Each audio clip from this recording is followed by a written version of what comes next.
Vous pouvez me faire un signe pour me dire si vous m'entendez correctement? Ah ben non, parce que j'ai pas...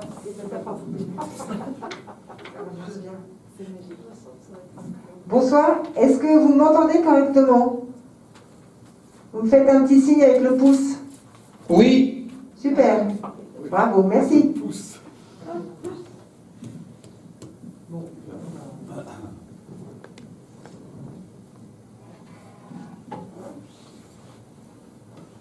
Bien.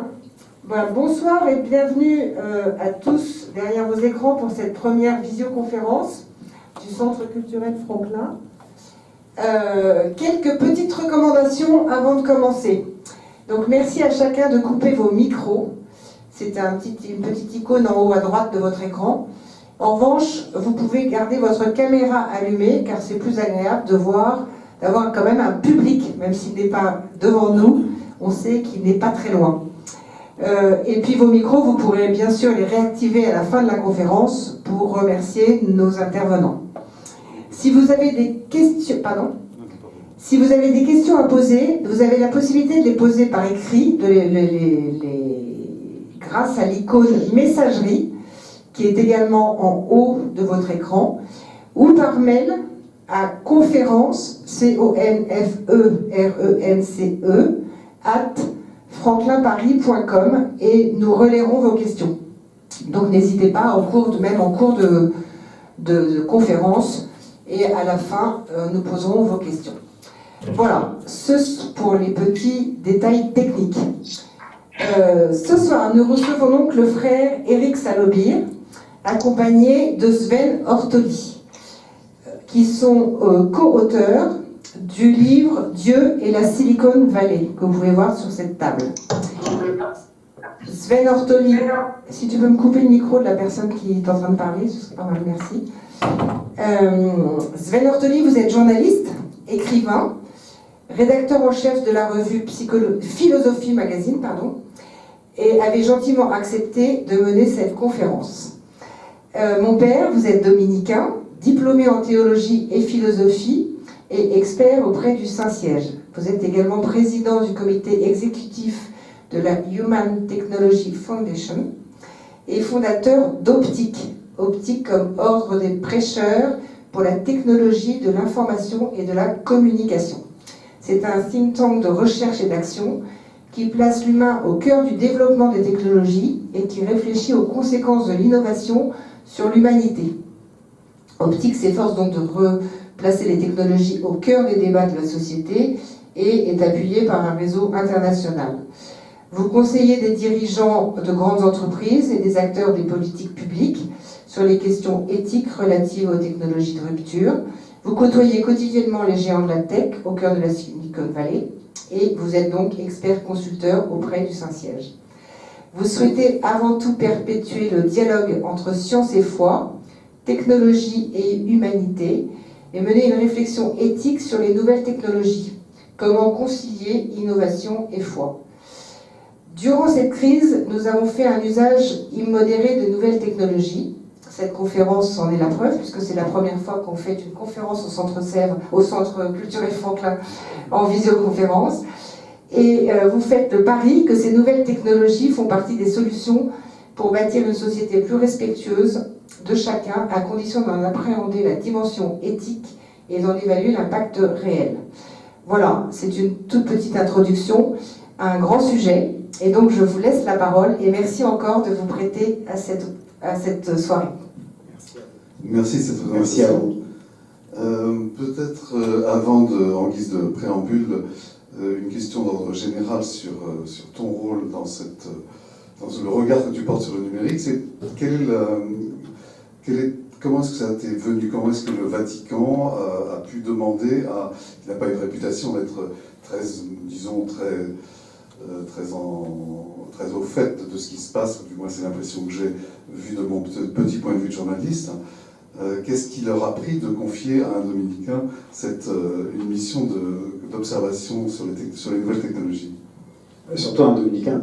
Mais je dirais que, en fait, la question, c'est comment est-ce qu'on est appelé. Et la vocation, je dirais, c'est simple comme un coup de fil. C'est-à-dire que très souvent, en fait, on est appelé parce que quelqu'un nous dit, ben voilà, on aimerait que tu nous aides à réfléchir sur ça, on a telle ou telle difficulté. C'était d'un côté dans l'Église, de l'autre côté dans le monde de la technologie. Et à un moment, ces appels d'un côté et de l'autre ont fini par se rejoindre. Et ça a créé comme ça un réseau de gens de plus en plus passionnés par cette question de l'impact des technologies sur la société.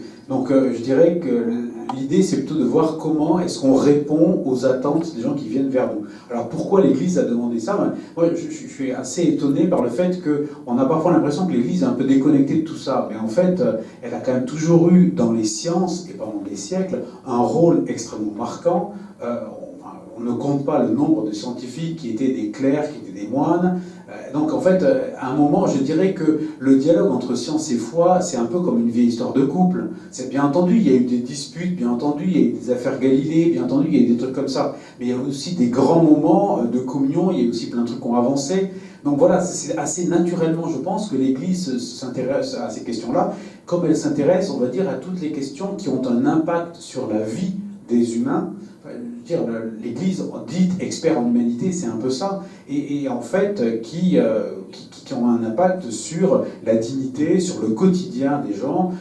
Tout le travail que fait l'Église vis-à-vis des droits humains, par exemple, c'est complètement ça. Le travail que fait l'Église autour de la doctrine sociale, donc en fait tout le travail éthique sur la façon dont les gens sont au travail, etc. Tout ça, ça en fait partie aussi. Donc je dirais que c'est assez naturellement qu'en fait, sous les ordres du Vatican qui peuvent paraître de notre âge, on s'est posé ce genre de questions et qu'on m'a invité même par exemple à organiser ce qu'on appelle un hackathon, c'est-à-dire une espèce de rassemblement de hackers, et j'en ai fait venir 250 d'un peu partout dans le monde, qui ont côtoyé les cardinaux, ce qui était assez rigolo, autour des questions qu'on se pose en ce moment. Alors, il est vrai que les Dominicains ont 800 ans d'expérience dans le domaine des sciences, donc c'est pas rien.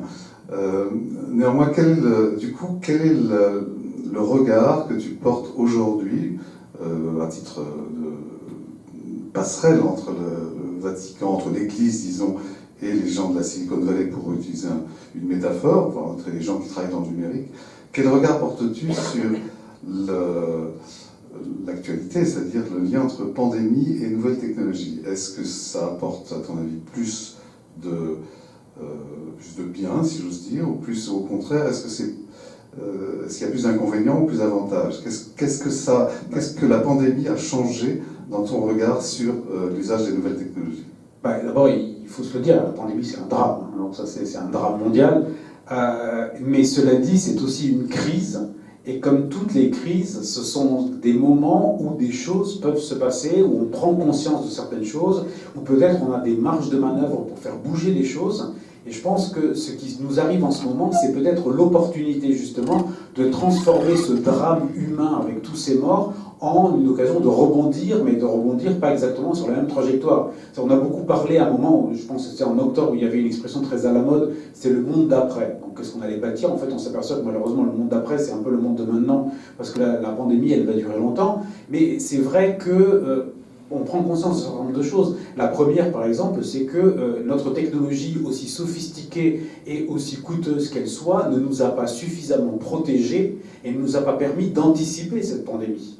Pourtant, des scénarios de films catastrophes sur des pandémies, des Walking Dead, etc., il y en a depuis des décennies, donc on a l'impression que quelque part, on aurait dû s'en douter un tout petit peu que ça pouvait arriver. Mais rien ne nous a permis d'endiguer ça. Au contraire, on se demande même si la façon dont on a géré l'interaction avec le monde au regard de ces technologies n'a pas, on va dire, accéléré là encore ou favorisé cette pandémie. C'est le fait d'aller chercher, par exemple, des ressources naturelles toujours plus au contact des espèces naturelles sauvages, on va dire, de leur habitat, c'est aussi ça qui fait qu'ensuite il y a des zoonoses qui se transmettent à l'homme. Le fait qu'on voyage de plus en plus entre 2006 et maintenant, enfin 2019 je dirais, le nombre de passagers par exemple du trafic aérien a été multiplié par 2. Donc effectivement on est dans un monde toujours plus globalisé avec des chaînes d'approvisionnement toujours plus longues et une forme de complexité, et toute la technologie et notre pouvoir de technologie, je pense qu'on l'a mis au bénéfice de gérer cette complexité. On a toujours essayé de faire de plus en plus compliqué. jusqu'au moment où finalement un simple petit virus vient gripper la machine, et là on s'aperçoit que la technologie c'est un peu comme la ligne magique. Excusez-moi, je ne sais pas si vous m'entendez, mais on n'entend plus Eric parler. On m'entend là de nouveau? Maintenant oui, merci. Alors peut-être qu'effectivement il faut que je parle très très près du micro, même si c'est très fort ici. Ah d'accord, ah non, il semble qu'il y a eu un petit problème technique. Merci beaucoup Roberto de nous avoir informé de ça. Donc je ne sais pas où est-ce que vous avez décroché, mais enfin je parle tellement de toute façon. Donc voilà, mais je disais effectivement, juste pour en quelques mots, cette crise, c'est l'occasion de s'apercevoir que notre rapport à la technologie n'est pas toujours le plus équilibré possible et que peut-être qu'il a contribué à la crise et peut-être que du coup, il faut le changer.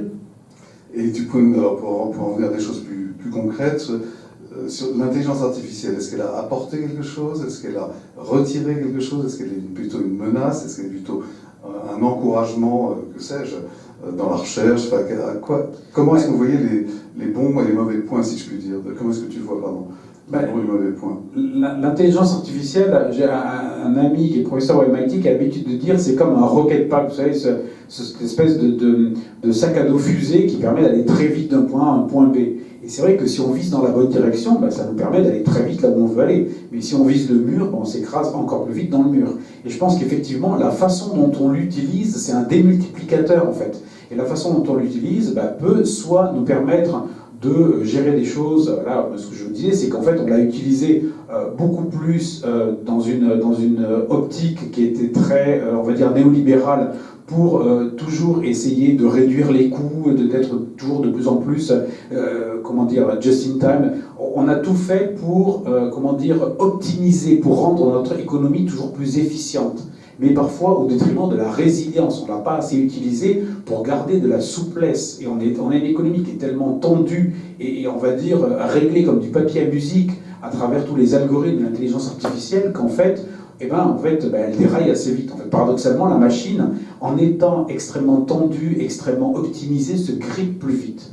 Alors en revanche, et ça on l'a vu récemment, c'est que l'intelligence artificielle, elle a aussi été mise à contribution pour trouver des vaccins, pour trouver des solutions. Et là, on s'aperçoit qu'effectivement, elle permet, par exemple, de simuler des traitements par molécules.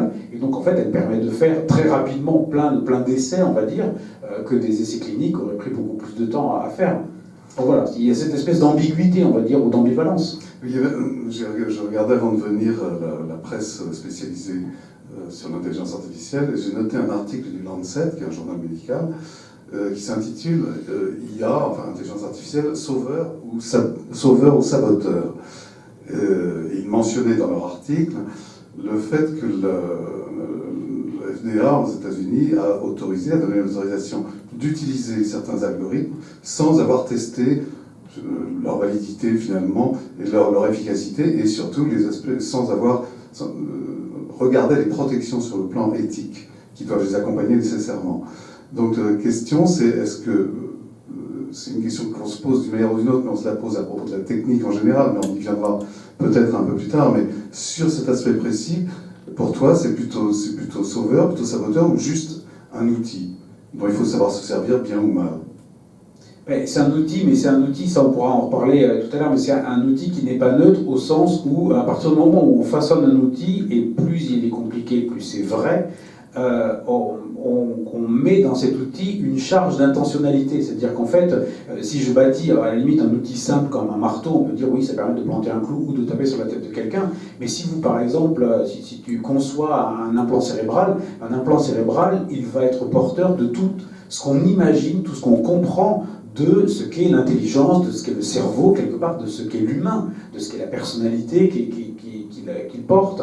Et donc, en fait, on ne peut pas dire que ces technologies-là soient neutres. Alors, pour revenir à cette question-là en particulier, moi, je suis persuadé qu'en rythme de croisière, il n'est pas normal qu'on puisse utiliser pour raison médicale des algorithmes qui n'ont pas été testés, parce qu'on sait qu'il y a beaucoup de biais et on sait que ce sont des technologies qui sont très nouvelles, donc très fragiles. Mais en même temps, actuellement, on est en situation de crise. Et en situation de crise, on fait feu de tout bois. Et on peut dire, avec notre vaccin, les vaccins, ils sont quand même mis sur le marché très rapidement. Certaines personnes sont inquiètes des effets secondaires. C'est vrai que tout n'a pas été testé, mais il y a quand même beaucoup de morts. Donc, Donc je pense que la question, c'est que l'éthique, c'est toujours un moment, un compromis. C'est qu'il n'y a pas de... Malheureusement, les choses ne sont jamais tout noir ou tout blanche. On est obligé de choisir le moindre risque, ou la situation parfois la moins désastreuse. Et la voie la moins négative, on va dire, c'est parfois d'utiliser des algorithmes, même s'ils ne sont pas bien testés, parce qu'on sait qu'on pourra sauver des vies. Oui, sans doute. Le problème de ce choix-là, c'est qu'il est, il est extraordinairement subjectif. Néanmoins, pour en revenir au plan plus général, la révolution numérique a fait ce que nous sommes aujourd'hui, y compris la globalisation et aussi le résultat du numérique. Et la question que chacun se pose à sa manière, c'est comment est-ce qu'on peut réguler? Comment est-ce qu'on a accès? Qui va garder les gardiens en quelque sorte? Qui va dire à un moment, ici c'est une bonne recherche, ça c'est une mauvaise recherche? La réponse générale, c'est de dire c'est de l'éthique. Mais l'éthique, ça n'existe pas sur le plan général. L'éthique, c'est ce qu'on fait, c'est comment on agit. Donc, puisque toi, tu es tout de même quelqu'un qui défend assez savamment et très drôlement parfois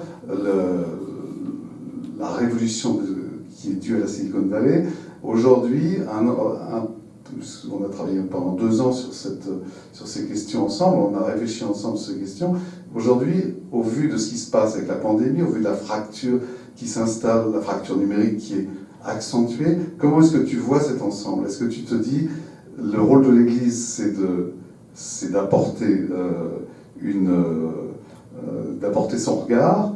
Mais comment est-ce qu'on apporte un regard? Est-ce que c'est coercitif? Comment ça se passe? Comment est-ce que tu vois cette espèce de question générale du rôle de l'Église vis-à-vis du numérique? Alors, l'Église, elle n'aura pas un rôle coercitif en ce sens qu'elle n'a aucun pouvoir de régulation sur le numérique, et quelque part, c'est à la fois un peu sa faiblesse, mais ça peut être aussi sa force. C'est-à-dire qu'il n'y a pas il y a une French Tech, mais il n'y a pas de Vatican Tech. C'est-à-dire qu'en fait, l'Église n'a pas, on va dire, d'économie à défendre, n'a pas d'intérêt à défendre, et n'a pas non plus de pouvoir de régulation. Tout ce qu'elle peut faire, c'est essayer on va dire, il y a un pouvoir d'incentive, il y a un pouvoir de montrer la bonne direction, et puis il y a un pouvoir de créer un dialogue, et c'est ça qu'on essaie de faire, c'est de mettre les acteurs autour d'une table pour les aider à déterminer ce que tu disais, c'est-à-dire la solution qui nous apparaîtra la plus juste au moment où on prend la décision.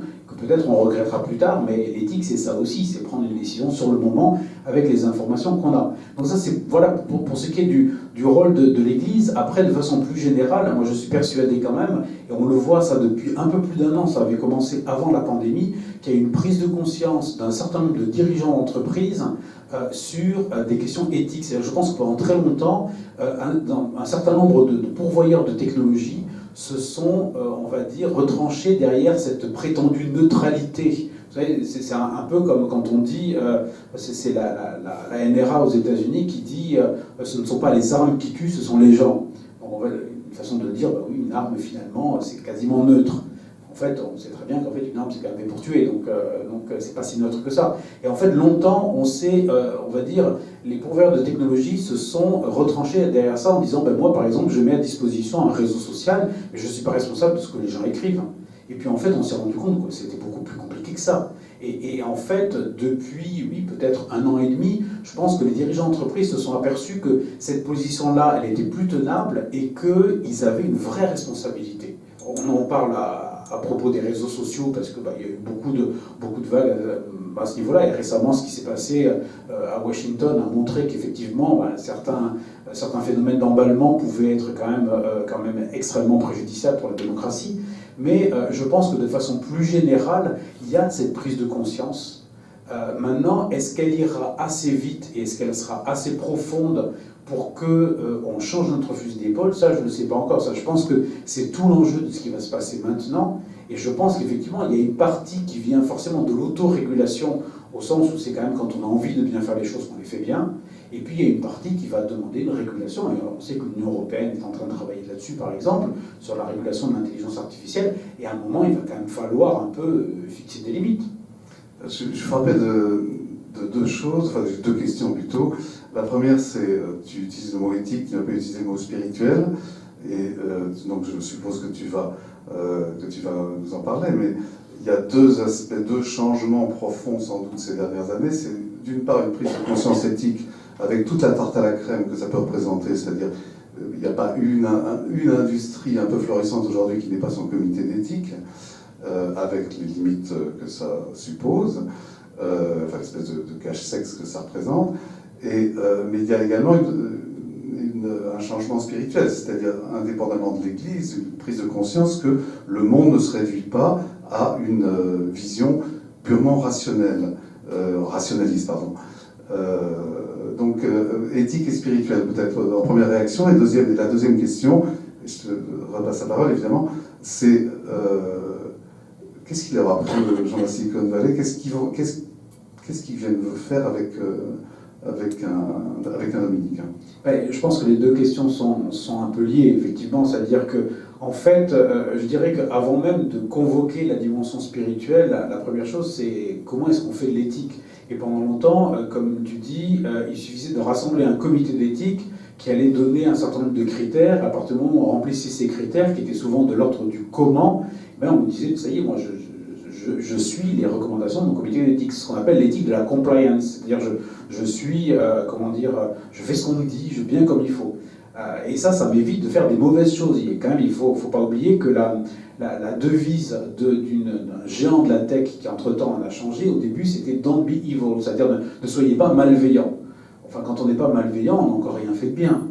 Et c'est là peut-être qu'il faut changer son regard sur ce qu'est l'éthique, et c'est peut-être ça qu'ils peuvent découvrir auprès de l'Église. Et en Europe, c'est une philosophie plus continentale, c'est une approche avec une anthropologie différente, donc on n'a pas encore abordé la dimension spirituelle, mais même là, il y a des choses qu'ils trouvent ici qu'ils ne vont pas forcément trouver là où ils sont. On ne leur pose pas les mêmes questions. Leur comité d'éthique, certaines questions, ils ne les posent jamais. Et nous, les questions qu'on va poser vont être beaucoup plus au niveau d'une éthique qui va être un peu plus, on va dire, une éthique du principe, c'est-à-dire est-ce que ce que tu fais, pour caricaturer, est-ce que ce que tu fais, tu aimerais l'universaliser, est-ce que tu aimerais le généraliser pour faire hyper caricatural, est-ce que tu aimerais que tout le monde fasse comme toi? Si ça n'est pas le cas, ça veut dire qu'il y a peut-être un décalage. Et donc en fait, on les amène déjà à changer leur point de vue sur l'éthique. Ça, c'est déjà beaucoup, et je pense qu'un certain nombre d'entre eux sont assez friands d'entendre comme ça des questions différentes, et peut-être de mieux comprendre un peu pourquoi ils prennent un certain nombre de portes dans la figure quand ils arrivent en Europe, et ils ne comprennent pas bien pourquoi, parce que pour eux, ça leur paraît comme une évidence qu'il n'y a pas de problème,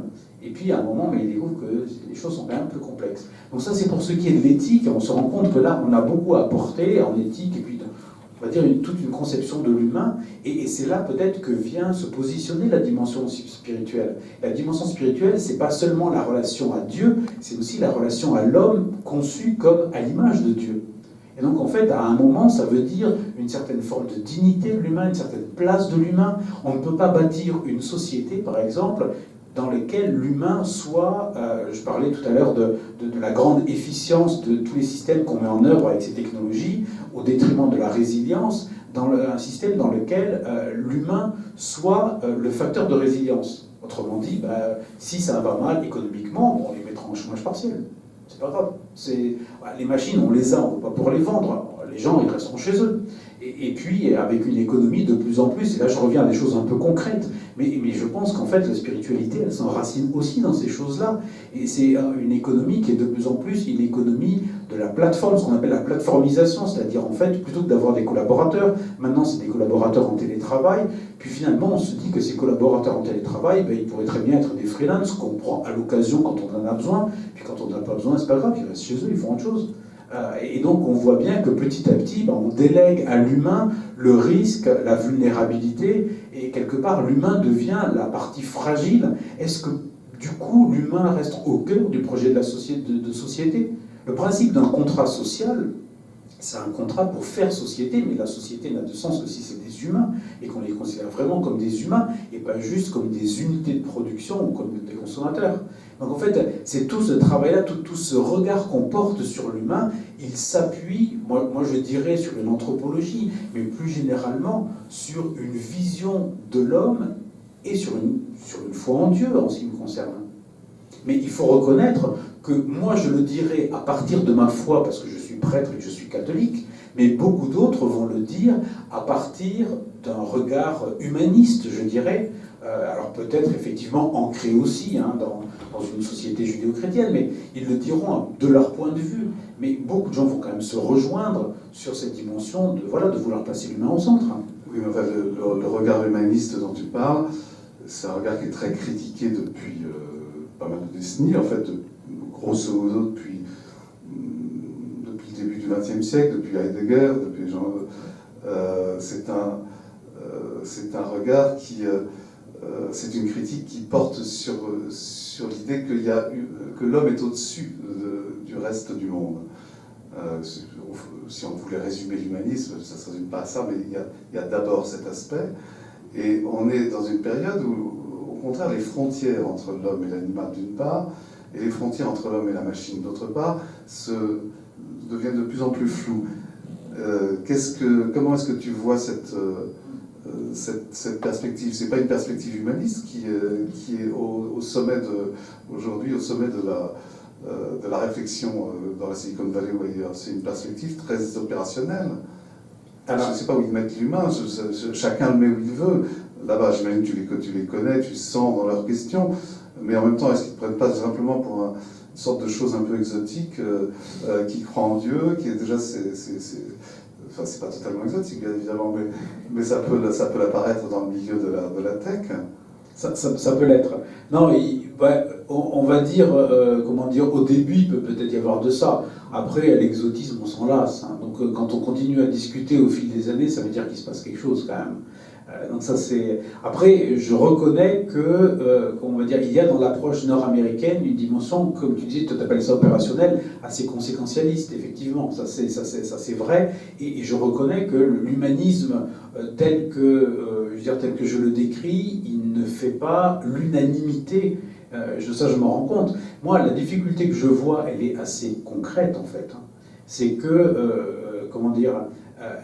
l'objection que j'aurais, par exemple, face à ce floutage progressif des frontières, on va dire, entre l'humain et le non-humain, c'est-à-dire l'humain et l'animal d'un côté, l'humain et la machine de l'autre, avec ceux qui parlent du droit des robots d'un côté, et puis je crois que c'était il y a 2 ans, aux eaux de Buenos Aires, ce grand singe qui a obtenu le statut de personne non humaine, et qui du coup a obtenu des droits supplémentaires. Moi, je suis tout à fait pour qu'on traite bien les animaux, et ça me paraît très bien, mais ça me paraît quand même un peu inquiétant, parce qu'à un moment, effectivement, on voit bien qu'on a une forme de feuilletage de l'humanité. Jusque-là, l'intérêt quand même de l'humanisme, c'est qu'il me permettait de considérer l'humanité comme une et indivisible, entre Einstein ou le sportif le plus accompli et puis des personnes qui vont être en situation de handicap les plus lourdes ou en fin de vie, etc. Tous ces gens-là partageaient la même humanité et donc les mêmes droits humains.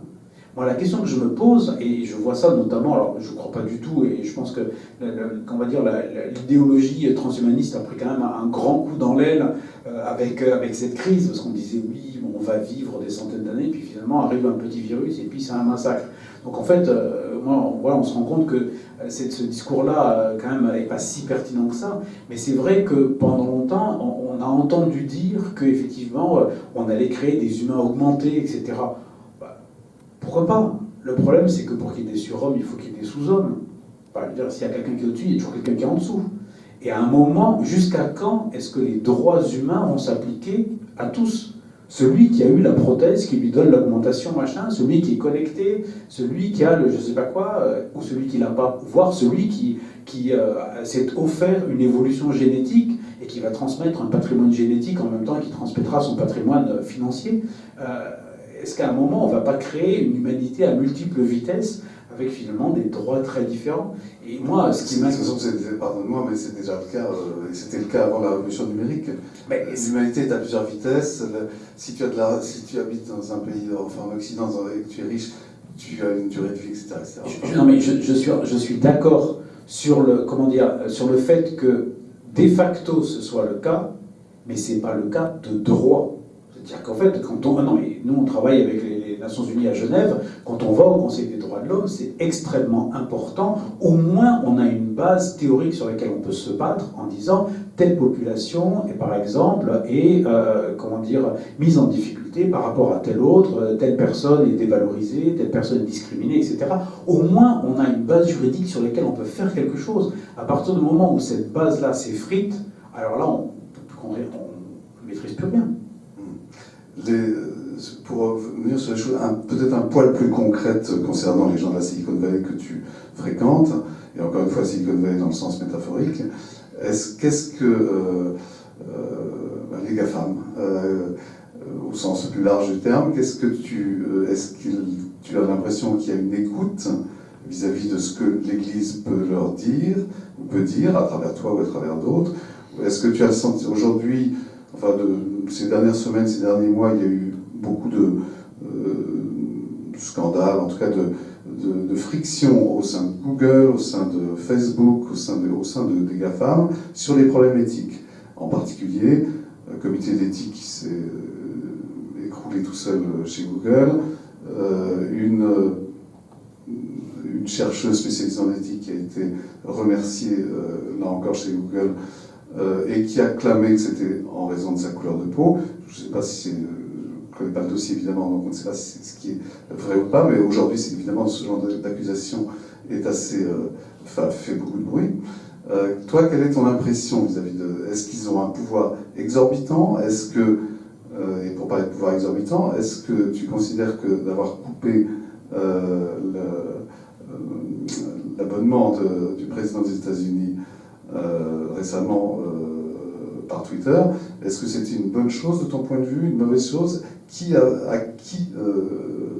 Vers qui doit-on se tourner pour contrôler ce pouvoir, à ton avis? Sachant que, comme tu disais, l'Église a un pouvoir spirituel, un pouvoir moral, et un pouvoir politique, mais qui est aujourd'hui peut-être un peu moins important qu'il était avant les GAFAM, justement.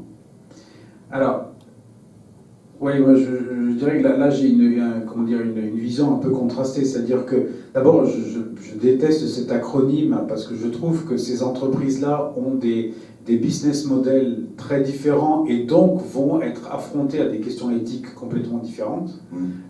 Donc j'évite de les mettre dans un même lot, alors qu'on voit qu'en ce moment, par exemple, il y a une guerre qui est en train de naître entre Apple d'un côté et Facebook de l'autre. Facebook ayant besoin d'utiliser tes données, les données de tout le monde pour vendre de la publicité ciblée, et Apple disant moi, à partir du moment où j'ai vendu un ordinateur ou un téléphone cher, je peux me permettre, puisque mon client il a déjà payé, je peux me permettre de ne pas gagner plus d'argent avec les données, et je peux me permettre d'interdire aux autres de toucher aux données de mes propres clients, de mes propres utilisateurs. Et là, on voit bien qu'il y a typiquement, au sein de la Silicon Valley, à 10 bornes de distance, les sièges sociaux sont vraiment tout proches l'un de l'autre. Donc c'est une même culture, et on a une opposition forte qui est en train de naître entre deux géants, parce que de fait, ils n'ont pas le même modèle d'affaires. Et pour moi, la question, c'est moins celle de la technologie que celle du modèle d'affaires. Et tout ce qui est basé sur soit l'économie de l'attention, soit l'utilisation et la revente de données personnelles, c'est effectivement des choses qui sont beaucoup plus sensibles au niveau éthique. Donc ça, c'est le premier point. Le deuxième, c'est que ces entreprises-là, en fait, qu'est-ce qu'on leur reproche finalement? La première chose qu'on leur reproche, c'est finalement d'avoir pris une telle taille qu'elles finissent par représenter un risque systémique. C'est-à-dire qu'en fait, les mêmes entreprises seraient 20 fois plus petites. Alors on pourrait trouver qu'il y a des questions éthiques, etc., mais ça nous prendrait par la gorge. Et là, la difficulté, on le voit effectivement lorsque une entreprise comme Twitter décide de clôturer le compte ou de suspendre le compte d'un président d'un grand pays démocratique, président encore en exercice. C'est une vraie question qui se pose, c'est-à-dire est-ce que c'est à eux de décider ce genre de choses? Mais si c'est pas à eux, à qui est-ce que c'est de le décider? Et moi je pense qu'effectivement, là, l'Union européenne, encore une fois, est en train de travailler sur des mécanismes de régulation. Moi je pense que la régulation, quand on parle par exemple de réseaux ou de médias, elle doit venir de la loi ou du règlement, et que cette loi-là, elle doit être votée, elle doit être choisie par des représentants élus du peuple. C'est pas juste des conditions d'utilisation. Et c'est vrai que je comprends bien ces entreprises qui disent, mais moi finalement, mon réseau c'est comme un club, si vous voulez entrer, ben, il faut respecter la charte du club, il faut respecter le règlement intérieur, et c'est moi qui le fixe, puisque c'est mon club. Sauf que quand le club comporte un tiers de l'humanité, ben, c'est plus un club. Ça devient un tiers de l'humanité. Donc c'est un danger pour toi? C'est-à-dire que pour moi, la taille fait, comment dire, leur taille, on ne peut pas leur reprocher en ce sens que c'est juste parce que leur truc est bien fait, hein, il faut être honnête. Leurs services sont très efficaces, c'est très ergonomique, c'est très facile à utiliser, c'est quand même... c'est aussi parce qu'ils font bien leur job, il faut être honnête, c'est pour ça qu'ils ont du succès, et du coup, bah, ils atteignent une taille écrasante. Mais c'est vrai que, en d'autres temps, je dirais, aux États-Unis, on aurait vu la loi antitrust s'appliquer, comme ça a été le cas pour la Standard Oil, comme ça a été le cas pour AT&T. On a vu qu'en fait, ils prenaient une telle place qu'en fait, à un moment, c'était devenu des monopoles sur des secteurs économiques et que ça posait un vrai problème éthique. Et du coup, ces monopoles-là ont été cassés. Sauf que de nos jours, en face de ces entreprises américaines, il y a des entreprises chinoises tout aussi grosses, et je n'imagine pas une seconde les États-Unis se départir de ces champions face à un rival chinois qui, lui, les aurait toujours. Donc je pense qu'en fait, malheureusement, ça, on ne peut rien faire. La Chine, on n'a pas encore parlé, mais pour toi, c'est des gens avec qui tu parles, c'est des gens que les gens de Alibaba ou de TikTok, tu connais, tu as des relations avec eux, Alors, c'est plus difficile pour plusieurs raisons. La première, c'est que même si on peut avoir l'impression que la Silicon Valley, on critique l'une ou l'autre entreprise, etc., ils sont d'un point de vue éthique un peu éloignés de nos préoccupations, en même temps, on partage quand même un même terreau. Ça reste quand même des civilisations nord-occidentales, et il y a quand même un substrat commun, là où, de fait, dans des pays comme la Chine, le substrat il est radicalement différent. Je sais pas, pour nous, par exemple, je dirais qu'en Europe, c'est un peu le fruit de notre histoire, et pas seulement l'histoire du siècle dernier, la tyrannie, c'est quand même le pire des maux, la dictature. Dans certains pays asiatiques, on dirait que le problème, c'est plutôt le chaos. Et qu'en fait, l'ordre, à la limite, c'est une condition nécessaire pour garder une forme d'harmonie, mais que l'harmonie est plus importante que la liberté. Donc en fait, on se positionne sur des substrats culturels et anthropologiques très différents. Je n'irai pas trop loin, parce que moi je ne suis pas sinologue, je ne suis pas spécialiste, mais je vois bien la complexité du dialogue. Ce que je vois aussi, c'est qu'on est dans un cadre, pour ce qui est de la Chine par exemple, d'un capitalisme d'État. Et que ce capitalisme d'État, en fait, il correspond à un projet politique encore plus que le capitalisme nord-américain ne correspond à un projet politique qui serait celui des États-Unis. Parce qu'on va dire, il peut y avoir, on va dire, une bonne entente entre un gouvernement comme le gouvernement américain et une grande entreprise de la Silicon Valley. En revanche, entre une entreprise chinoise et le gouvernement chinois, c'est plus qu'une bonne entente, c'est un alignement total. Alors, la Chine donne quelques exemples, surtout en ce moment avec les Ouïghours, d'une utilisation des nouvelles technologies qui, je dirais pas orwellienne, parce que le mot est tellement... ne veut tellement plus rien dire aujourd'hui, mais qui ressemble malgré tout à une dystopie. Donc là, on voit le côté très sinistre qui accompagne la révolution numérique, qui a tout de même qui a tout de même une énorme différence avec les écueils qu'on a pu rencontrer dans le passé, c'est qu'elle se produit extrêmement vite, elle produit des changements extrêmement rapides. Donc, tout ce long détour pour dire, ma question c'est qu'est-ce que toi qui qui est en contact avec le Vatican, avec la Silicon Valley et éventuellement avec des gens venus de TikTok ou d'ailleurs, qu'est-ce que tu penses de la position de l'Europe dans cette histoire? C'est-à-dire, est-ce qu'elle peut tirer son épingle du jeu et comment? Sur le plan éthique et sur le plan spirituel, bien sûr. D'abord, je ne représente pas le Saint-Siège. Il n'y a que le nonce apostolique qui représente le pape, et je ne suis pas nonce apostolique. Mais, cela dit, ce que je vois, effectivement, c'est qu'on est dans un monde avec une forme de bipolarisation qui pourrait même, à mon avis, faire craindre une nouvelle détention de style guerre froide, hein, on va dire, entre les États-Unis et la Chine, et que dans ce monde-là, à mon avis, l'Europe n'a que quelques années pour se positionner. Si elle veut jouer un rôle qui soit autre chose que d'être un terrain d'affrontement ou un marché. Parce que le danger, c'est que ces pays-là, qui sont quand même des pays très puissants, nous voient seulement comme un marché. Et je pense qu'effectivement, la façon de se positionner, c'est peut-être justement de faire valoir, alors qu'on est quand même, comment dire, un continent qui à la fois qui représente un marché important et solvable et qui présente des spécificités culturelles, c'est qu'on fasse valoir nos spécificités culturelles et qu'on les fasse valoir à travers ce que tu disais tout à l'heure, c'est-à-dire la réglementation. On a commencé avec le RGPD, donc le règlement sur la protection des données, d'autres règlements vont suivre. Donc ça permet déjà d'encadrer, mais peut-être aussi que les consommateurs et que les utilisateurs, que les citoyens européens commencent. C'était assez intéressant de voir ce qui s'est passé récemment avec WhatsApp, par exemple, quand on a appris que les conditions d'utilisation allaient changer et que WhatsApp allait partager beaucoup plus d'informations et beaucoup plus intrusif dans nos vies. Il y a eu un raz-de-marée de gens qui sont passés sur des applications comme Signal ou Telegram. Ça prouve quand même que les gens font attention à ce qu'on fait de leurs données, qu'il y a une sensibilisation de plus en plus grande sur ces sujets-là. Et ça, moi, je trouve que c'est quelque chose de capital. Parce qu'on ne peut pas attendre de l'État ou de l'Union européenne seul qui nous protège. Il faut que chacun prenne aussi ses responsabilités dans la façon dont il partage ses données. On dit toujours que si vous avez des services gratuits, donc si vous ne payez pas, vous n'êtes pas le client, vous êtes le produit qu'on vend. Moi, je préfère 1000 fois être un client qu'être un produit.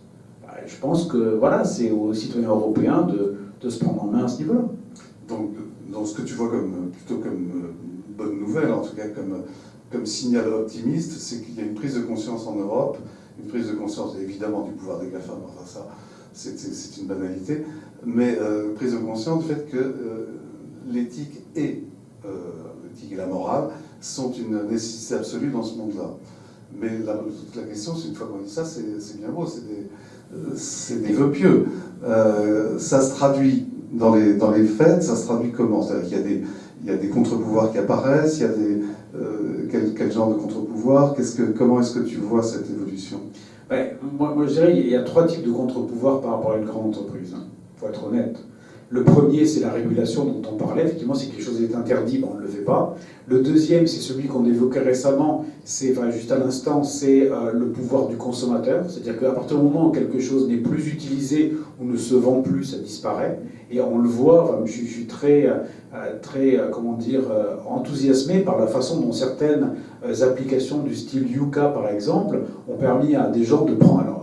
qui ont aussi leurs limites, leurs biais, leurs travers, etc., mais qui ont permis quand même à un certain nombre de gens de prendre conscience de ce qu'il y avait comme composants dans les produits alimentaires qu'ils achetaient, et du jour au lendemain, il y a des produits qui ne se sont plus vendus. Et du coup, ils ont disparu.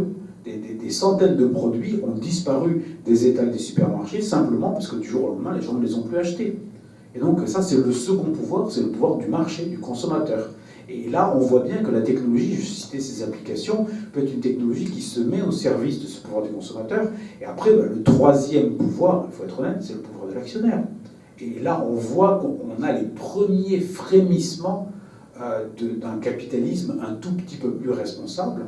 Et on commence à voir un certain nombre de fonds d'investissement ou un certain nombre de structures dire qu'ils refuseront, par exemple, d'investir dans telle ou telle technologie ou dans telle ou telle entreprise s'ils ne respectent pas un certain nombre de critères. Le problème, c'est qu'on est au tout début de cette prise de conscience, qui est forte aussi, parce que quand ton actionnaire ne veut pas un truc, tu ne le fais pas. Donc voilà, et très souvent, des dirigeants d'entreprise, une grande entreprise, c'est comme un énorme paquebot. On ne fait pas demi-tour comme ça. On influe un tout petit peu la trajectoire. Mais bon, si le Titanic avait un tout petit peu influé sa trajectoire, ils auraient évité les icebergs. Donc finalement, il n'y a pas forcément besoin qu'on fasse demi-tour. Simplement, il faut se dire que c'est extrêmement lourd et compliqué à piloter, qu'il y a quand même beaucoup de gens qui sont derrière le PDG qui prennent les décisions, y compris les actionnaires. Et c'est vrai que si on commence à voir de plus en plus un capitalisme responsable, avec plus de notions environnementales, plus de notions RSE, et tu disais, maintenant tout le monde est en train de se targuer de ça, j'espère qu'on ne va pas avoir de l'éthique washing comme on a eu du greenwashing, c'est-à-dire... Il y en a déjà, mais il y en a, ça va avec. Mais voilà, mais la question c'est toujours pareil, c'est quel sera le pourcentage, il y aura toujours des margoulins qui repeindront en vert leur usine polluante en disant, vous voyez, c'est vert, bon, d'accord, mais ce qu'il faut espérer, c'est qu'une majorité de pratiques Au bout d'un moment, que le marché il va s'orienter d'un certain côté. Et nous, on travaille aussi à ce niveau-là avec des investisseurs. Le problème, c'est que pour le moment, les métriques, c'est-à-dire les outils d'analyse, ils n'existent pas encore. Et ce qui ne se mesure pas n'existe pas. Donc en fait, le problème, c'est ce qu'on disait, par exemple, quand on parle d'environnement. Là, en ce moment, on a des grandes envolées sur la voiture électrique dans les grandes villes. Enfin, la voiture électrique, en France, c'est une voiture nucléaire. Parce que l'électricité, elle vient d'où? En Allemagne, une Tesla électrique, donc on dit c'est une belle voiture qui ne pollue pas, qu'elle a vraiment, ça a l'air super classe, etc. Ben, si vous la rechargez la nuit, à 70%, c'est une voiture à charbon. Ben, quand on sait ça, tout de suite, simplement, la voiture électrique, elle délocalise la pollution, elle ne la supprime pas. Et en fait, ben, ce genre de choses, tant qu'on ne peut pas en avoir conscience, qu'on ne peut pas le mesurer, ben, effectivement, ben, ça n'existe pas, les gens ne le voient pas. Et donc voilà, nous on travaille beaucoup, notamment avec les investisseurs, à essayer de mettre en avant des outils un peu de mesure pour dire, ben, voyez, très concrètement, c'est comme ça que ça se passe. Alors après, est-ce que vous décidez d'acheter ou pas? Est-ce que vous investissez ou est-ce que vous investissez pas? Mais quand ils voient, quand on fait le net, on va dire quand on fait le point, et qu'on commence à voir un peu les détails de la photo, ben, les gens font quand même beaucoup plus attention. Donc, pardonne-moi si je résume mal ta pensée, mais tu as le sentiment que l'Europe, une des choses que peut apporter la réflexion en Europe, c'est une sorte de création d'une boussole éthique, c'est de participer à la création d'une boussole éthique, ce qui n'est pas fait, non pas qu'aux États-Unis ou ailleurs, il n'y a pas des gens qui réfléchissent à l'éthique, il y en a évidemment, mais tu as le sentiment qu'en Europe, c'est la plus-value dans la mesure où on n'a pas beaucoup de grandes entreprises du numérique. J'espère qu'on va quand même pas devenir un continent de régulateurs seulement. Enfin, ce serait dommage. Enfin, il y a quand même un énorme travail qui est fait, ne serait-ce qu'en France avec la French Tech, et on voit quand même régulièrement ce qu'on appelle des licornes, donc des pépites, des entreprises qui atteignent une forte valorisation avant même d'entrer en bourse. On en voit quand même de plus en plus émerger. Et paradoxalement, la French Tech a assez bien résisté à la crise de 2020, à la crise de la pandémie. Donc il y a quand même des choses qui peuvent émerger. Le problème, c'est effectivement qu'il faut qu'on mette plus d'investissements, il faut qu'on mette plus de capitaux, il faut qu'on flèche les capitaux vers les secteurs qui, à mon avis, sont vraiment stratégiques. Parce que moi, avoir une licorne de, je sais pas quoi, de la distribution de la nourriture pour chat, ça m'intéresse moyen. Je pense qu'il y a des choses qui sont plus stratégiques dans notre autonomie. Et peut-être qu'effectivement, il faut qu'on gagne en autonomie technologique. Il faut qu'on regagne un peu une forme de souveraineté à ce niveau-là. En revanche, je ne crois pas du tout que cette souveraineté sera une autarcie, parce qu'on ne va pas créer un équivalent de Google, un équivalent de Facebook. Je ne crois pas du tout, c'est pas possible. Ils sont déjà installés et puis ça n'aurait économiquement pas de sens. En revanche, on sait que les cycles d'innovation maintenant sont très rapides. Donc en gros, c'est comme des vagues qui arrivent très rapidement. À nous de repérer la suivante et de la surfer. Et on voit que c'est en train de se passer. Donc il y a d'un côté la réglementation, il y a de l'autre côté le fait qu'on investisse plus. Et moi, il faut qu'on ait des géants qui naissent. Enfin, les géants de la tech américains, ils sont quand même beaucoup nés suite, par exemple, aux programmes spatiaux. Ils sont nés à un certain nombre de grands programmes qui ont été mis en œuvre. Nous, vous savez, quand on a mis en œuvre, je sais pas quoi, le Concorde de France, ben, ça n'a pas marché. Mais ça ne veut pas dire que ça ne marchera pas. Et je pense qu'il faut une vraie volonté politique, il faut un vrai engagement, il faut un vrai investissement là-dedans. Et en France, tu as l'impression que cet engagement existe? Moi, j'ai l'impression qu'on est un pays qui s'en tire plutôt pas trop mal. Alors, la question, c'est, je pense qu'on est assez bon en termes d'éducation. Moi, c'était aux États-Unis, un recruteur dans la Silicon Valley qui me disait « Heureusement que vous avez Polytechnique, c'est tellement pratique, vous nous faites des super ingénieurs. » Et moi, la question, après, j'aimerais qu'on les garde quand même, j'aimerais qu'on les attire. Et effectivement, là, je pense que il faut qu'on réussisse à atteindre une masse critique, on va dire. La Silicon Valley, c'est un peu comme un trou noir. C'est-à-dire qu'en fait, quand on rassemble suffisamment de choses à un moment, ça devient tellement lourd que ça attire tout ce qu'il y a autour. Et à un moment, la Silicon Valley, c'est devenu ça. C'est devenu le truc qui attirait les talents, les capitaux, enfin tout allait là-bas. Maintenant, je pense qu'on est dans un monde un peu plus multipolaire. La Chine, après s'être beaucoup nourrie de la Silicon Valley, puisqu'ils y ont envoyé quand même tous leurs ingénieurs, étudier à Stanford ou un peu partout, et ben ensuite ils ont commencé à créer leur propre Silicon Valley, on va dire. La Silicon Valley est devenue le berceau d'autres endroits comme ça, d'autres épicentres. Il y en a un autre en Chine. Israël, c'est la Startup Nation, donc c'est un pays qui a quand même très bien pris ce virage-là, avec de fait, comment dire, un lien avec tout ce qui est défense, sécurité, etc. À nous de trouver notre identité. Je pense que ce qui nous manque encore peut-être, c'est de trouver notre spécificité, notre identité. Mais ça, il faut un peu de temps pour réussir à le bâtir. Moi, je suis quand même assez confiant, je dois dire. Peut-être que l'une des questions philosophiques essentielles d'aujourd'hui, qui n'est pas totalement neuve non plus, c'est qu'est-ce qui fait, est-ce que c'est la technologie qui fait l'histoire, en quelque sorte? C'est une question qui est posée depuis longtemps. Est-ce que tu as le sentiment aujourd'hui qu'il y a une sorte de main invisible, un peu à la manière d'Adam Smith, une sorte de régulation automatique qui nous dépasse, et qui, quand je dis qui nous dépasse, je ne fais pas allusion à là-haut, je veux dire simplement que ça c'est indépendant de ce que nous pouvons faire ou pas faire. Où est-ce que tu penses qu'il y a une possibilité de régulation, et que cette régulation, par quoi passe cette régulation? On en revient au problème de l'éthique et du spirituel, il me semble. Ouais, moi je pense que la main invisible, elle existe si on y croit. Hein. C'est un peu comme les gris-gris, quoi. Et je pense qu'effectivement, il n'y a pas un sens de la technologie, ce qui serait l'innovation technologique, comme il y aura un sens qui nous donnerait le sens de l'histoire, quoi, qui nous indique d'abord parce que je pense qu'on a un peu perdu de vue le décalage qui existait entre la notion de progrès, qui était beaucoup liée à la science, un progrès scientifique. Progrès, ça veut dire que c'est un mieux. Ça veut dire qu'avoir découvert quelque chose, c'est mieux que de ne pas encore l'avoir découvert. À la notion d'innovation. L'innovation, c'est ce qui est nouveau. Et en technologie, toute innovation, c'est-à-dire toute technologie nouvelle, n'est pas forcément un progrès.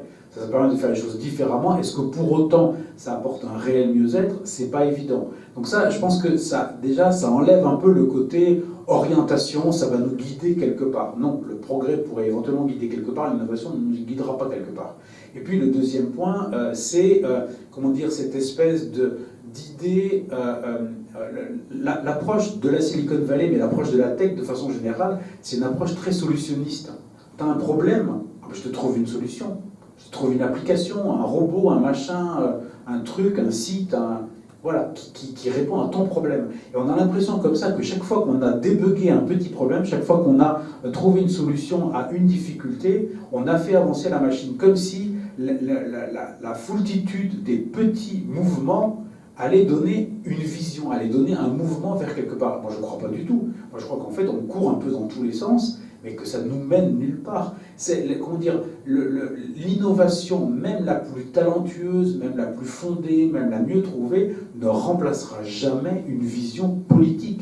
Et la vision politique, c'est pour ça que je pousse beaucoup pour qu'on repolitise la technologie, c'est-à-dire qu'on la replace au centre de la cité. La vision politique, c'est le propre de l'homme, pas de la machine, et pas l'innovation. Oui, j'adhère tout à fait à ce discours. La question, c'est comment.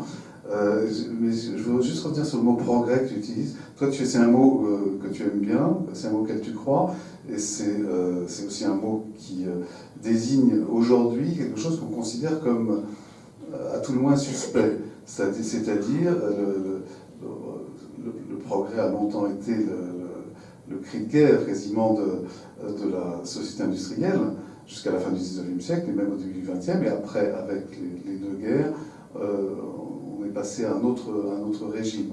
C'est-à-dire à considérer qu'il y a certainement des avancées, il y a des innovations, mais il n'y a pas de progrès, parce qu'il n'y a pas de progrès moral. Comment est-ce que tu... La difficulté, c'est que je pense que les cycles d'innovation sont devenus tellement rapides qu'on a effectivement, un décalage de plus en plus grand entre notre capacité à faire des choses, qui nous est conférée par la technologie qui est la nôtre, et la capacité morale de savoir s'il est bon ou pas de les faire et comment les faire, qui, elle, nous prend du temps. C'est-à-dire, penser ces questions-là prend plus de temps, paradoxalement, que de développer les technologies qui vont avec. Et à un moment, je pense qu'effectivement, il y a une espèce de grand écart, et en ce moment, c'est un peu ça, là, je pense, la crise qu'on vit autour des technologies, c'est que beaucoup d'observateurs s'aperçoivent quand même du décalage de plus en plus grand qui existe entre la capacité qu'on a, par exemple, avec les ciseaux CRISPR, de découper de façon extrêmement précise des brins d'ADN et de recomposer des brins d'ADN. Quelque part, on fait des copier-coller dans le génome. Et puis, toutes les questions éthiques que ça pose derrière, parce que c'est pas parce qu'on a découpé et collé, d'abord, comme on ne maîtrise pas bien le fonctionnement du génome, on sait, on va dire, la première chose que ça touche, mais on ne sait pas si dans 2 générations ça ne va pas toucher autre chose, parce qu'en fait on ne comprend pas, donc on a quand même un petit côté apprenti sorcier, et même si on comprenait la totalité, est-ce que pour autant ça veut dire qu'on peut s'arroger le droit de modifier par exemple des espèces, etc., en utilisant ces outils-là, sans avoir mené la réflexion qui va avec? Moi, je pense que c'est des vraies questions. Et effectivement, là, on est de plus en plus dans une espèce oui, dans une tension, et on voit bien que cette tension-là, on sent le malaise par rapport à ça. C'est entendu, mais il y a également une tension entre, puisque tu parles de politique, effectivement, le politique ou la politique doit être au centre du jeu, en particulier au centre du jeu technique, évidemment, parce que c'est une manière d'exprimer démocratiquement des choix d'une société meilleure, enfin qu'on espère meilleure, mais la tension, elle est entre les nations, les politiques, et des sociétés multinationales qui ont des pouvoirs qui dépassent complètement ceux des nations et qui, ça ne veut pas dire qu'ils n'ont pas de morale, qu'ils n'ont pas d'éthique à titre personnel, mais qui ont un intérêt, c'est l'intérêt de la société elle-même qui doit vivre, survivre, faire de l'argent, enfin que sais-je. C'est normal, mais cette tension-là, elle est très forte. Alors cette tension, elle est très forte, et effectivement, on voit des entreprises maintenant qui peuvent largement en compter un certain nombre d'États. Quand on a une capitalisation boursière qui est équivalente du PIB d'un grand pays industriel, effectivement, on est une entreprise qui compte, et quand on est le PDG de cette entreprise, on est reçu un peu partout, quasiment, avec un rang de chef d'État. Ça, j'en suis conscient. Après, ce que je vois aussi, c'est que ces deux acteurs-là, ils bougent, et donc en fait, les frontières, elles ne sont pas si nettes que ça. Au sens où, on va dire, dans le capitalisme néolibéral qui, on va dire, avait encore occupé l'essentiel du champ de pensée jusqu'à il n'y a pas si longtemps que ça, il y avait en anglais une phrase qui disait « The business of business is business ». Autrement dit, le propos de l'entreprise, c'est de faire de l'argent. Et c'était ça, et effectivement, si un dirigeant d'entreprise prend des décisions qui ne sont pas orienté vers le fait de maximiser le profit, il pénalise ses actionnaires et il pourrait être à terme poursuivi en justice. Maintenant, avec les entreprises à mission, on voit par exemple les efforts que fait Emmanuel Faber au sein de Danone pour essayer de changer un peu le propos de l'entreprise. On voit que cet édifice-là, qui était comme une espèce de bloc de marbre qu'on considérait comme la base sur laquelle on allait tout construire, il est en train de se lézarder quand même. Ça ne veut pas dire que les entreprises ont arrêté de vouloir faire de l'argent. Je pense que de toute façon, il faut qu'elles en fassent pour qu'elles survivent. Simplement, on se rend compte que ce n'est pas l'alpha et l'oméga de la vie de l'entreprise. Qu'une entreprise, c'est aussi un groupe d'humains. Et tu parlais tout à l'heure des mouvements, je ne veux pas dire de mouvements sociaux aussi. D'ailleurs, on voit les premiers syndicats qui apparaissent alors que dans la Silicon Valley, un syndicat, quand on est en t-shirt et on tombe et qu'on gagne beaucoup d'argent et qu'on s'aime et qu'on est quand même dans la meilleure entreprise du monde, effectivement, ça fait un peu bizarre, mais ça veut dire qu'effectivement, peut-être les choses sont en train de bouger aussi en interne dans toutes ces entreprises et vont bouger. En parallèle, tu parlais des États comme si c'était un espèce de concept qui n'aurait pas bougé. Moi, un truc qui m'inquiète beaucoup, c'est de voir des États qui, de plus en plus, en regardant la façon dont ces entreprises se comportent et en voyant finalement elles marchent assez bien, parce qu'elles font bien leur boulot, c'est des États qui veulent se comporter comme des entreprises. Et on a de plus en plus, on l'a vu alors, dans un contexte très particulier, parce que l'Estonie a mis en place un certain nombre de choses suite à une attaque dont on a su ensuite que ça venait d'un grand frère d'un pays de l'Est, mais d'une attaque informatique qui a failli détruire complètement les infrastructures du pays. Et donc en fait, ils ont décidé de beaucoup plus numériser et quelque part de bâtir leur pays comme une plateforme. On appelle ça la state as a platform, l'État vu comme une plateforme. Donc dit plateforme informatique, en fait, pourvoyeur de services. Et on peut comprendre qu'ils aient fait ça. Mais la question qui se pose, c'est si vous considérez, si toi par exemple tu considères un État de ton pays comme une plateforme, un fournisseur de services, le principe c'est qu'on en change. qu'à un moment, c'est un peu ce que dit Houellebecq dans une interview, qui dit « Je choisis mon pays de résidence comme je choisis un hôtel, quand il ne me plaît plus, j'en change ». Et donc effectivement, on se trouve dans une situation où l'État, le statut de l'État-nation est remis en cause. Et la remise en cause de ce statut d'État-nation, il est vu comme quelque chose de très positif par une certaine élite qui se dit « c'est super, je vais bouger, avec ma femme, on est allé s'installer au bord du lac Léman parce que l'air était plus frais, mais ensuite on va aller à la Silicon Valley ». Enfin, des gens qui ont, on va dire, de la mobilité, du capital, de l'entre-gens, de la compétence. Mais bon, pour celui qui est artisan ou commerçant dans une petite ville ou ouvrier, ça c'est pas vrai. Donc là aussi, ça crée de la distance encore plus forte entre des gens qui sont censés normalement être tous défendus par le même État. Et puis ça crée aussi, et je pense que malheureusement une partie des mouvements sociaux qu'on a eus au cours des dernières années sont peut-être un peu liés à ça, un sentiment que si l'État est une plateforme, tu es le client. C'est le principe du citoyen client. Et ça, c'est quelque chose qu'on a expérimenté en travaillant notamment sur les questions de smart cities avec plusieurs villes en dehors d'Europe, de voir des endroits où le citoyen dit moi, à partir du moment où je paye mes impôts, je veux un certain niveau de service. Si un truc n'est pas fait, j'appelle et je me plains parce que j'ai payé quand même, je suis client, il ne faut pas exagérer. Le principe du client, c'est qu'il ne partage pas une cause commune avec tous les autres. Le citoyen, il est embarqué dans une société, il est embarqué, il fait partie d'une nation, il fait partie je suis citoyen du peuple français, citoyen de la République française, ça me donne des droits, mais ça me donne aussi beaucoup de devoirs, et de devoirs de solidarité, et dans lesquels payer ses impôts, ça fait partie de ça, aller voter, ça fait partie de ça, être conscrit ou aller défendre le pays en cas d'attaque du territoire national, ça en fait partie aussi, mais on voit que c'est pas une activité de client.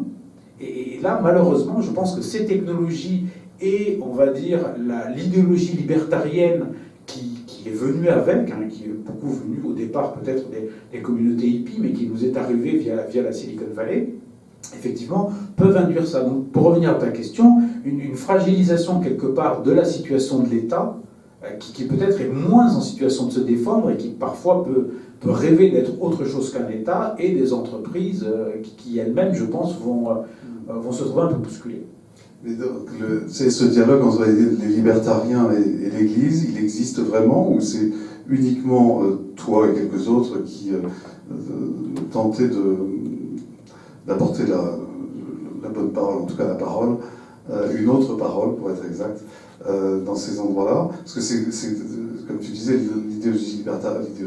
la pensée libertarienne, elle est extraordinairement forte dans la Silicon Valley. Et dans la Silicon Valley et dans les nouvelles Silicon Valley qui se créent en ce moment d'ailleurs.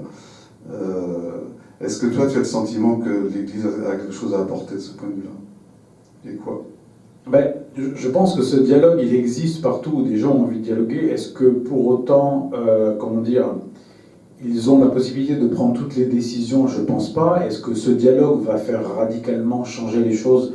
Je ne pense pas. En revanche, moi ce que je vois pour pratiquer ce dialogue-là au quotidien, c'est quand même une prise de conscience, et notamment au moment de la pandémie, de plus en plus forte. La pandémie, finalement, n'ayant pas forcément créé des inégalités ou des drames humains, mais ayant révélé beaucoup de ces inégalités, de ces drames humains, et une prise de conscience de la part d'un certain nombre de dirigeants qui disent il faut qu'on essaie de trouver des situations, des solutions pour remédier à ça. Donc, moi, j'ai l'impression que, le dialogue, il est fructueux. Est-ce que pour autant, on a déjà trouvé les solutions? Non. Est-ce qu'elles sont mises en œuvre? Encore moins. Voilà, donc je pense qu'on est en chemin. Est-ce que c'est de la naïveté de ma part? Je ne pense pas de le penser, parce que je vois tout le chemin qui reste à parcourir. Après, je pense aussi que, on a de plus en plus d'acteurs qui se rendent compte que s'ils veulent préserver la cohérence de la société, et on le voit bien, les mouvements sociaux qu'on a eu en France, mais ce qui s'est passé la semaine dernière aux États-Unis, on a des sociétés de plus en plus fractionnées. Et en fait, je pense que c'est du bon sens, quand on est à la tête d'une grande entreprise, quelle qu'elle soit, de se dire que cette entreprise ne survivra jamais si l'État sombre dans la guerre civile.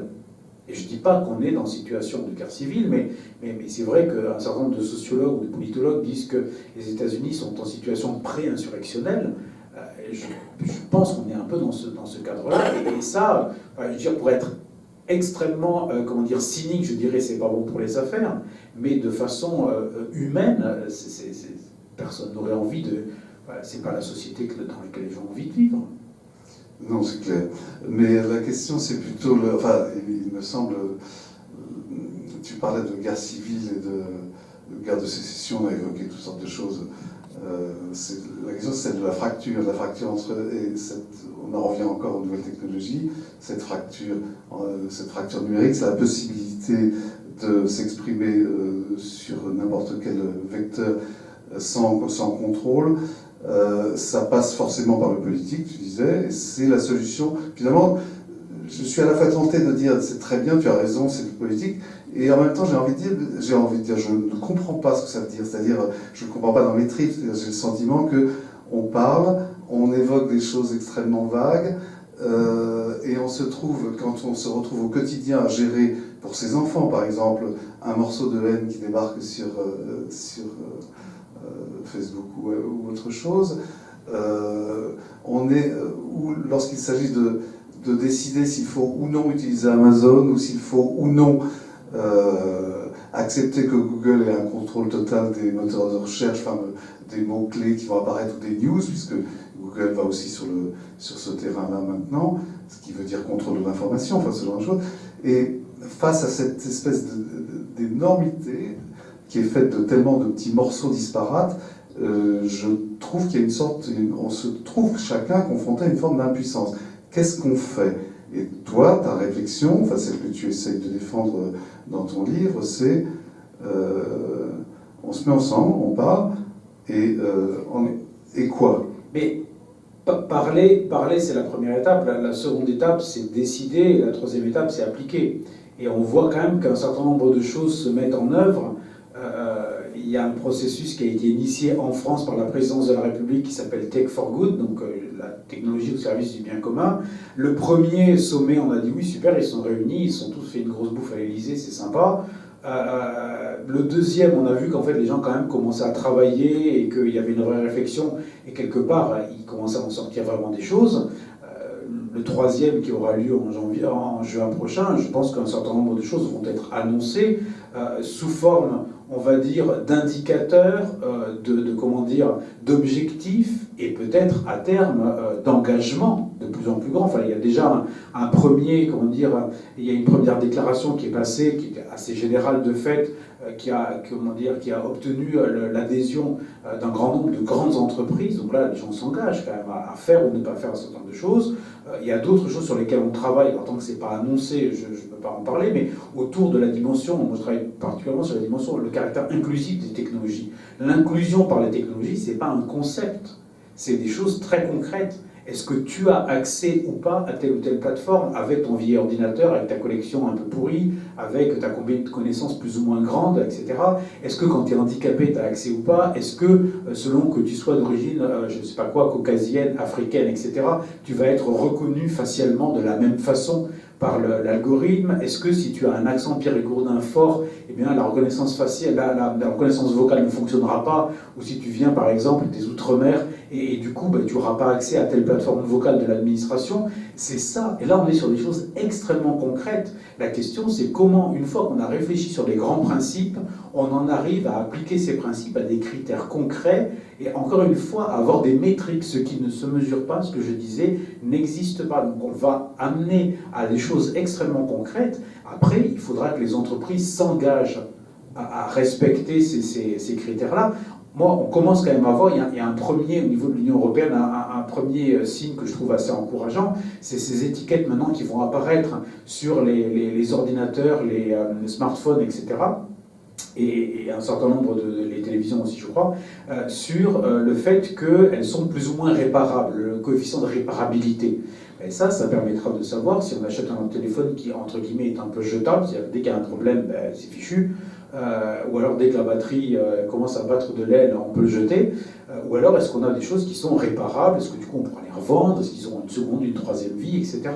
Là, je pense qu'en termes de respect des ressources naturelles, de respect de l'environnement, c'est un marqueur fort. Alors c'en est juste un, Mais ça, c'est intéressant parce que, encore une fois, c'est un peu comme l'application dont je parlais tout à l'heure. À partir du moment où les gens voient, comme quand on va acheter un logement ou louer un logement, on voit la certification d'utilisation de consommation énergétique. On dit bah, ça c'est un logement très énergivore ou au contraire très bien isolé, et on fait son choix en connaissance de cause. Mais là, c'est la même chose.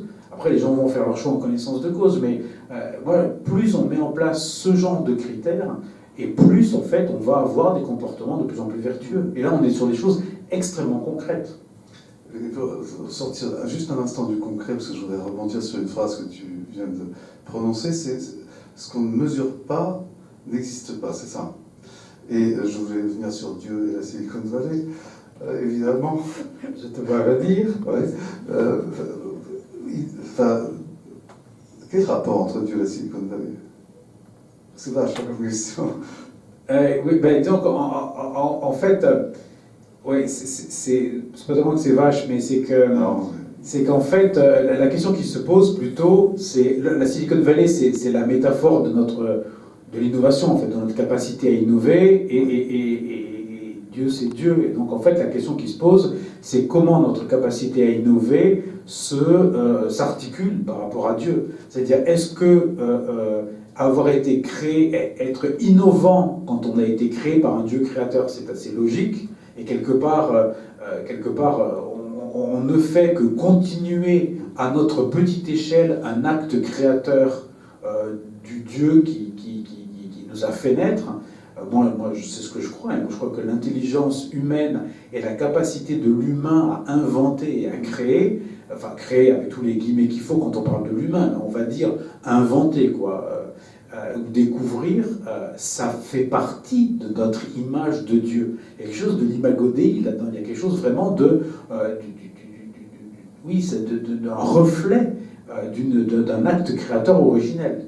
Après, le problème, c'est qu'on voit bien, et c'est intéressant parce qu'on le voit dès les premières pages de la Genèse, qu'avec cette capacité à créer, encore une fois avec des guillemets, peut naître une espèce d'hubris. C'est-à-dire qu'on peut vite se prendre pour un créateur.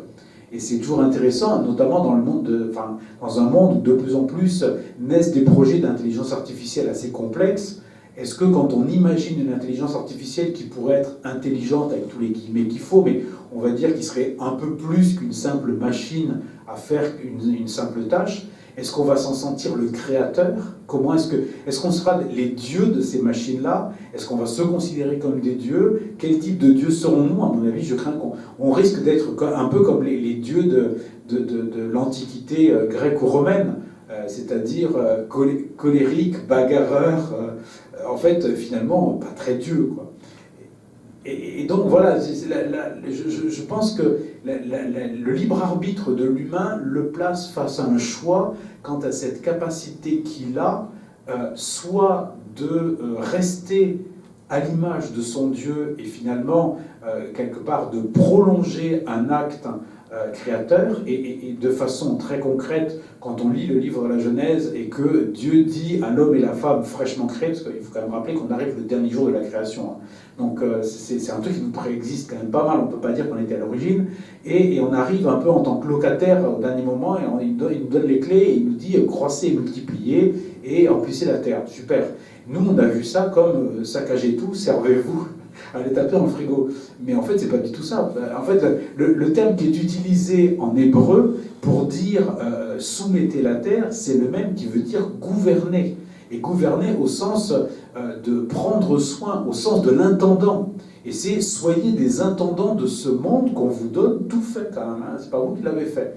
Et la question, c'est est-ce qu'on est capable de se saisir de ça et de mettre notre capacité, oui, nos capacités intellectuelles ou créatrices au service de ce projet-là, ou est-ce qu'au contraire, on se comporte comme des espèces de petits tyrans, et c'est ce que montre le livre de la Genèse dès le début, où vous serez comme des dieux, dit le serpent à Ève, et elle fonce, et elle dit « Ah, super !»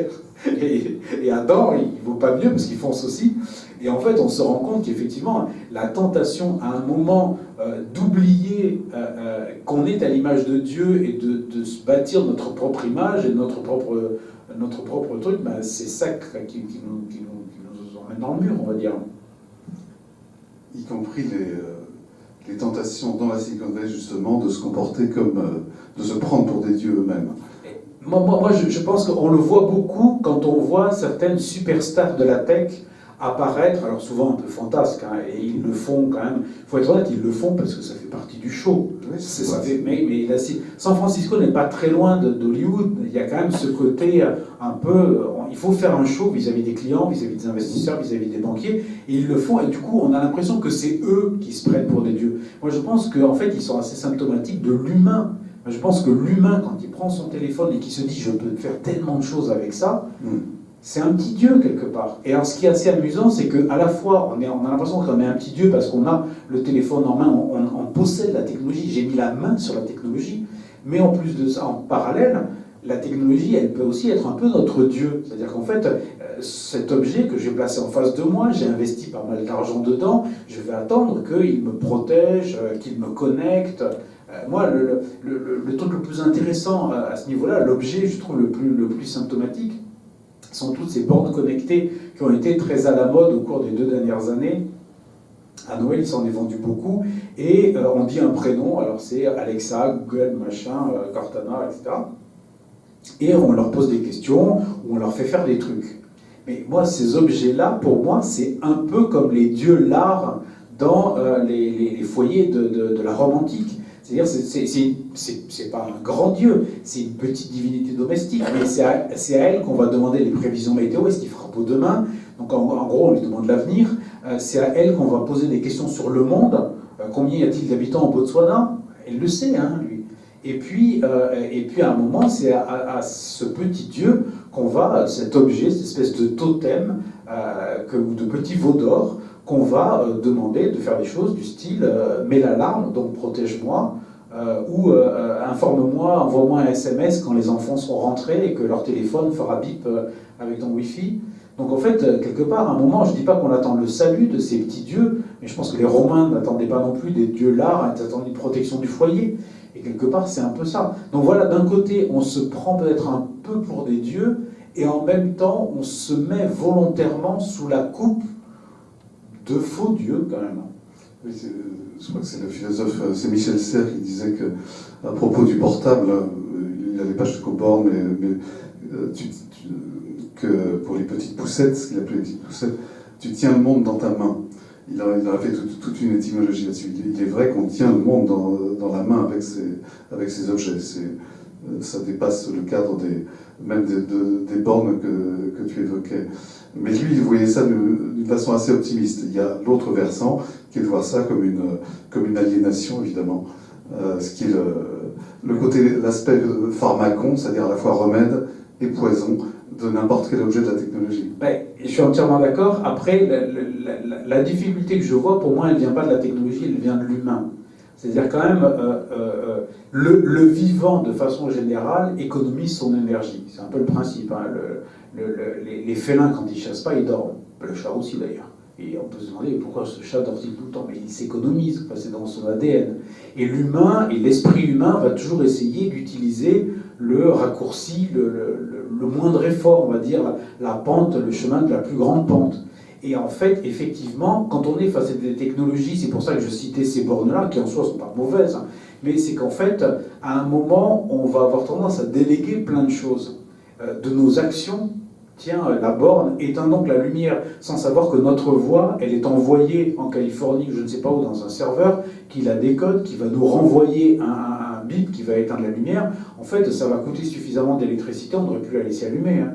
Donc en fait, à un moment, le fait de ne pas se lever pour éteindre le bouton, on ne se rend pas compte à quel point ça peut être dévastateur pour l'environnement, par exemple.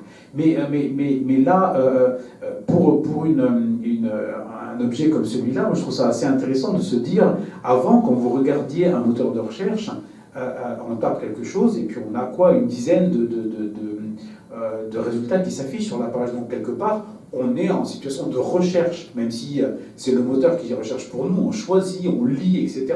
Quand on pose une question à une borne comme ça, elle donne une seule réponse. Et c'est l'oracle.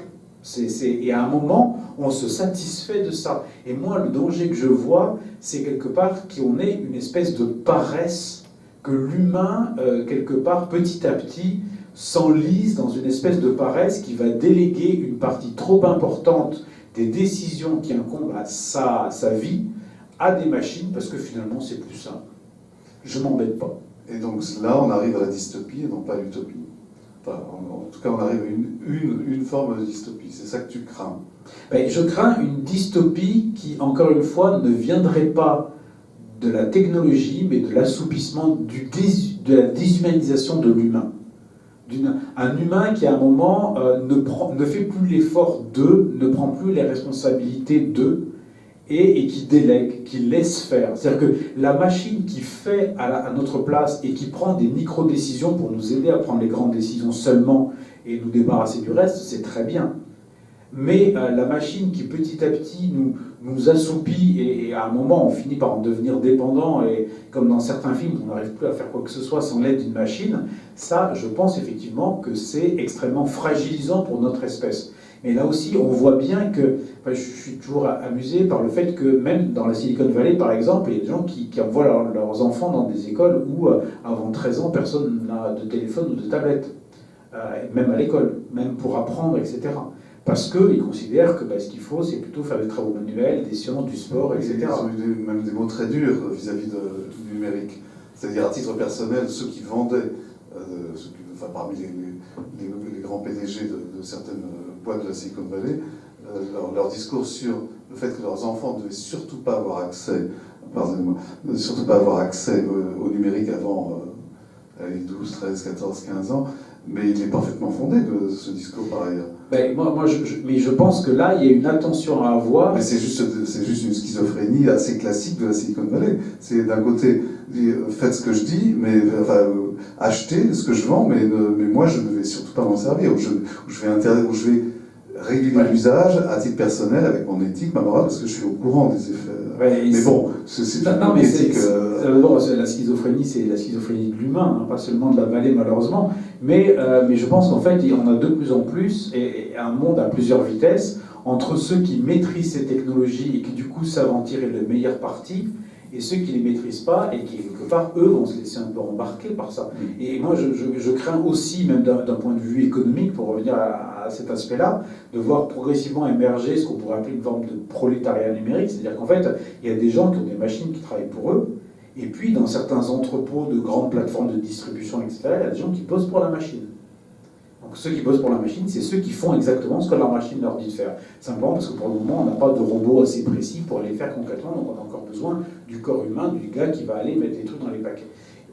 Là, je pense qu'effectivement, on a déjà un peu, oui, je ne veux pas revenir sur une notion de classe parce qu'elle est très politisée, mais on a deux groupes humains radicalement, au sort radicalement différent. Peut-être avant de demander, oui il est très tard déjà, de demander s'il y a des questions, une dernière incidente sur si aujourd'hui tu devais ajouter quelque chose à ton livre, au vu de l'expérience difficile de cette pandémie, il y a aussi des aspects extrêmement positifs dans cette pandémie, c'est que se confronter à la mort, qu'on avait complètement mis sous le tapis, pour beaucoup, se confronter à la question du travail, de la précarité, se confronter à la pauvreté, se confronter à la fracture numérique. Tout ça, c'est des choses que tu mettrais aujourd'hui, que tu examinerais si tu devais ajouter un chapitre dans ton livre. Alors, moi, ce que je dirais, peut-être en premier lieu, c'est que cette crise sanitaire, aussi désastreuse qu'elle puisse être, n'est qu'une répétition générale avant ce qu'on pourrait connaître dans la crise climatique, et qu'en fait, paradoxalement, elle peut être une espèce de wake-up call, elle va nous réveiller et nous montrer toutes les fractures de notre société, toutes les fragilités, ça craque de partout, mais au moins on le voit, on ne peut plus ne pas le voir. Et du coup, ça nous donne une chance, c'est Churchill qui disait « il ne faut pas gâcher une bonne crise ». Et moi j'en suis persuadé, je pense que là, cette crise, c'est une opportunité de, pas seulement de repeindre, de replâtrer là où ça a craqué, parce que dans ces cas-là, on va au désastre, mais vraiment de restructurer un certain nombre de choses. Et cette restructuration, elle est technologique, elle est politique, elle est économique. Il y a des chantiers, il y a des pans entiers sur lesquels il va falloir qu'on se réorganise beaucoup plus qu'après la crise financière de 2008. Ça n'a absolument rien à voir. Donc voilà, moi je pense que ça c'est la dimension extrêmement positive. Après, je pense que s'il y a un mot qui me marque, c'est celui de résilience. Comme je disais tout à l'heure, malheureusement, le facteur de résilience, on s'est aperçu qu'il est de plus en plus beaucoup. Enfin, c'est essentiellement l'humain, et je pense qu'en fait, on fait peser trop sur l'humain, et peut-être qu'il faut qu'on ait des technologies qui nous aident à gagner en résilience. Qu'il faut qu'on ait c'est une nouvelle façon de penser la technologie, pas pour l'optimisation, mais pour la flexibilité. Ça, c'est des choses que les informaticiens ont toujours ça en tête. Ils parlent de technologie agile. Ça permet de bâtir par bloc, d'améliorer, etc., etc. Notre société doit devenir comme ça. Et notre utilisation de la technologie, ça doit être pour fournir plus de marge de manœuvre pour respirer, pour vivre à l'humain. Est-ce que d'aventure, il y a des... Pas pour l'instant, non. Est-ce que... N'hésitez pas à poser vos questions sur la petite icône Teams, qui est celle où il y a une bulle.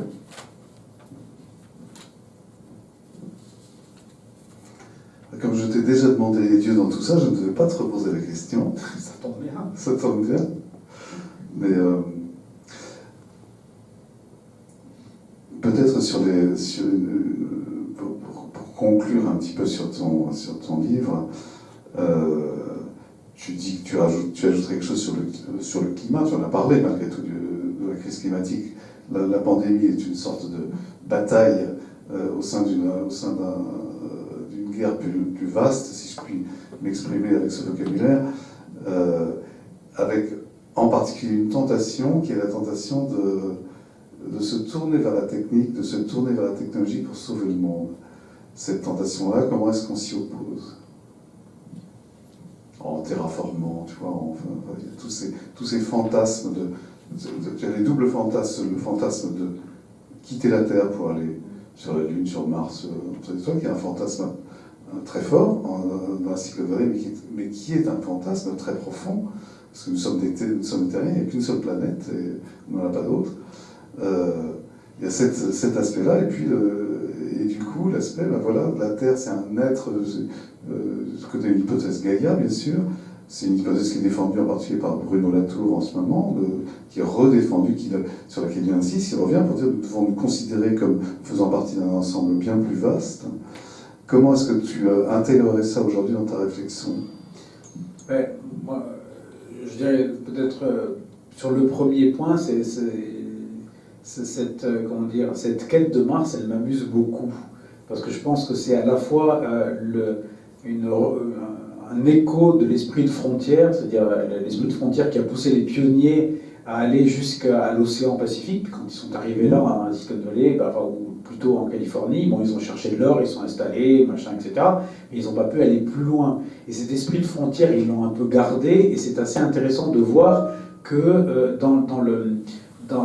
par exemple, dans le monde de la science-fiction, l'espace, les aliens, E.T., etc., ça a toujours été un peu comme l'étape d'après, c'est un peu Roswell, quoi. Et en fait, on se rend compte que, je pense que les Américains, ils ont besoin d'avoir une frontière à conquérir. Ils ont besoin de se remettre dans leur chariot et de repartir. Et maintenant, le chariot, ça s'appelle SpaceX, et ça va sur Mars.